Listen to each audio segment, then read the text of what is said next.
Hello and welcome to Smash Writing. Today, as I sit here, we're quite a few weeks away from Saw 10 coming back into theaters. And I'm a little bit far behind on this franchise. I've seen 1, 2, 3, and Spiral, and that's it. I have not seen the rest of them. So I figured, what a perfect time. But to torture myself with this franchise, take the irony for what you will. Because we'll talk about the suffering as we go along. But we get to start with number one. And number one is a good movie. It's changed the horror movie genre for better or worse. And at least on this occasion, we get to say that at least it is, in fact, a good movie to start with. So, this is Wesker. Here we go. Let's dive into the first Saw movie, shall we? And, Saw opens up. We have two guys in a basement, each locked up to pipes with chains around their ankles. And we have Adam. We have Dr. Gordon in the middle of the room. There's a dead body. The dead body has a cassette player, and a revolver. And Adam and Dr. Gordon find they each have envelopes. Dr. Gordon has a cassette, a bullet, and a cassette, a bullet, and a letter. And Adam has a letter and a cassette. No, they don't have letters. They just have the cassettes. Adam is told on this note that for his crime of what he does for a living, it's private investigator, his job is pretty much to watch. And Dr. Gordon is given the task, Adam has to be dead by 6 or his family will die.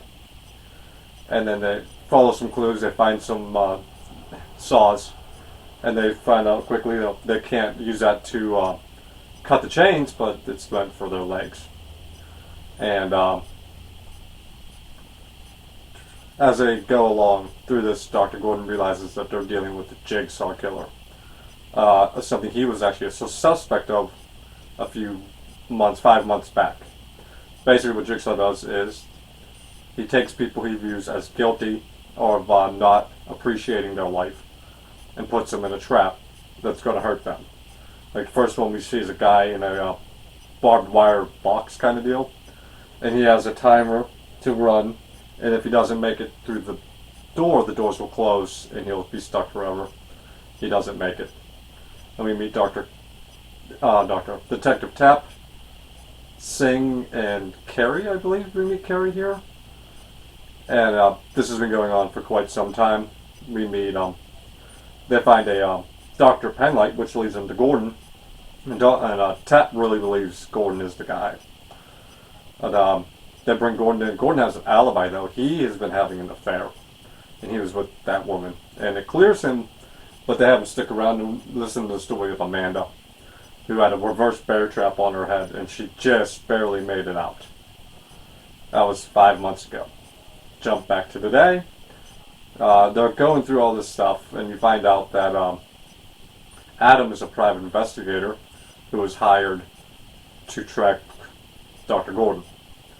And Dr. Gordon's relationship is a bit on the rocks. Tapp believes he's the killer. And then he finds this box with 2 cigarettes and a note in it, and it tempts him to poison the cigarette with the blood from the dead guy. Who they were told has died from poison. He doesn't do it, they try to fake it. He gets shocked by a guy who was holding Gordon's family. And Zepp is his name. 6 o'clock comes, Adam is still alive, so Zepp goes to kill the family. And that's a fight ensues, and they're on the cell phone with Gordon, actually, who has a cell phone in the box with cigarettes.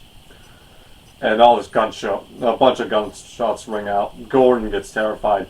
He starts sawing off his leg while Zepp is in race to go finish the job himself because he couldn't finish the family. The family ran out.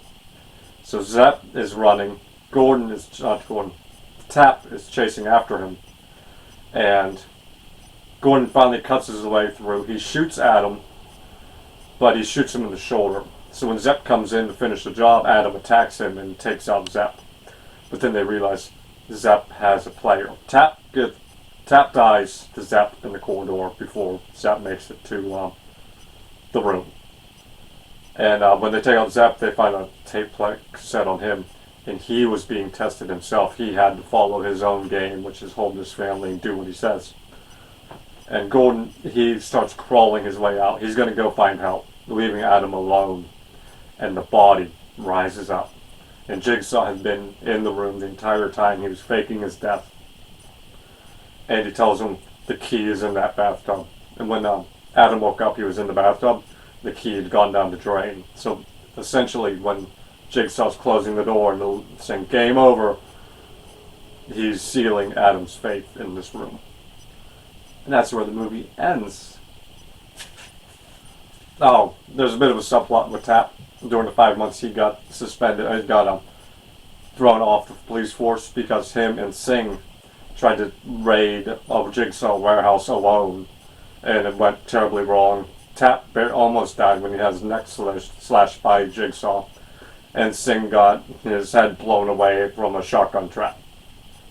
Alright, let's jump into the pros and cons, shall we? Bros, this is still a fun movie. Even some 19 years later, it has a dark, grungy feeling that hits you every time.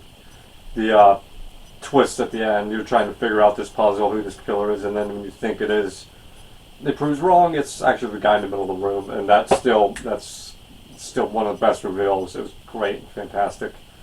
The idea of Jigsaw being this guy who, the fact we have this killer like Jigsaw who kind of acts like a judge and jury kind of deal. He's going after all these people who he deems guilty and making them work to try to save themselves.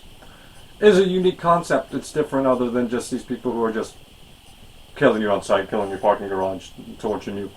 This felt different. It felt like something renewed. Very gory, very bloody, very in your face. And a lot of fun, especially when you find out that his whole reason was he's been diagnosed with brain cancer. So he's losing his life, and he's kind of mad seeing these people throw away theirs.